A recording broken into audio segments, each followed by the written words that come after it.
When Ehud was dead, the children of Israel again did evil in the sight of the Lord. So the Lord sold them into the hand of Jabin, king of Canaan, who reigned in Hazor.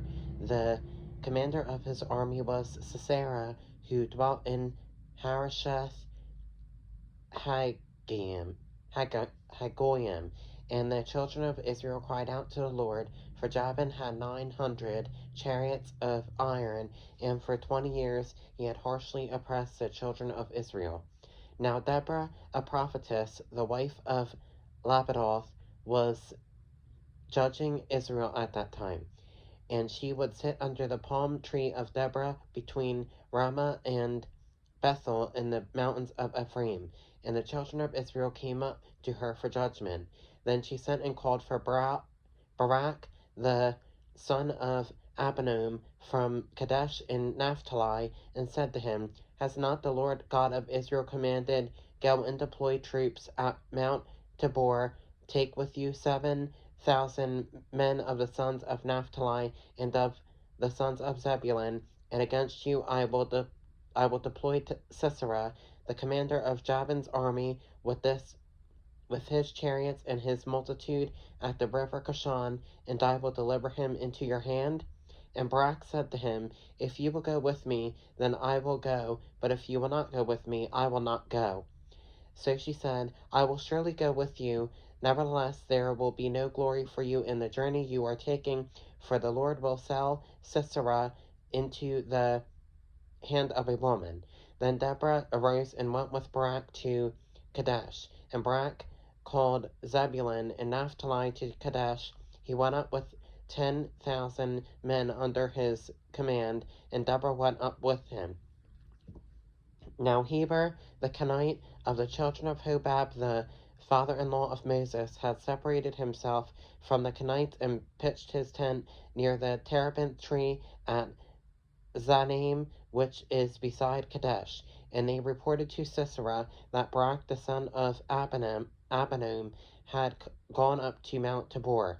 So Sisera gathered together all his chariots, 900 chariots of iron, and all the people who were with him, from Harosheth Hagoyim to the river Kishon. Then Deborah said to Barak, Up, for this is the day in which the Lord has delivered Sisera into your hand. Has not the Lord gone out before you? So Barak went down from Mount Tabor with 10,000 men following him. And the Lord routed Sisera and all his chariots and all his army with the edge of the sword before Barak, and Sisera alighted from his chariot and fled away on foot. But Barak pursued the chariots and the army as far as Harosheth Hagoyim, and all the army of Sisera fell by the edge of the sword, not a man was left.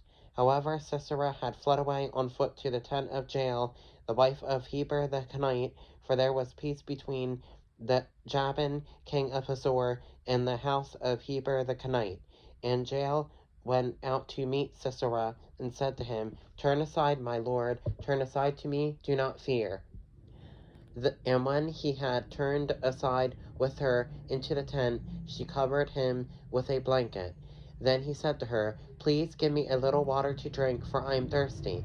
So she opened a jug of milk, gave him a drink, and covered him. And he said to her, Stand at the door of the tent, and if any man comes and inquires of you, and says, Is there any man here? You shall say, No. Then Jael, Heber's wife, took a tent peg, and took a hammer in her hand, and went softly to him, and drove the peg into his temple, and it went down into the ground, for he was fast asleep and weary. So he died. And then, as Barak pursued Sisera, Jael came out to meet him, and said to him, Come, I will show you the man whom you seek. And when he went into her tent, there lay Sisera, dead with a peg in his temple. So on that day, God subdued Jabin, king of Canaan, in the presence of the children of Israel. And the hand of the children of Israel grew stronger and stronger against Jabin, king of Canaan, until they had destroyed Jabin, king of Canaan.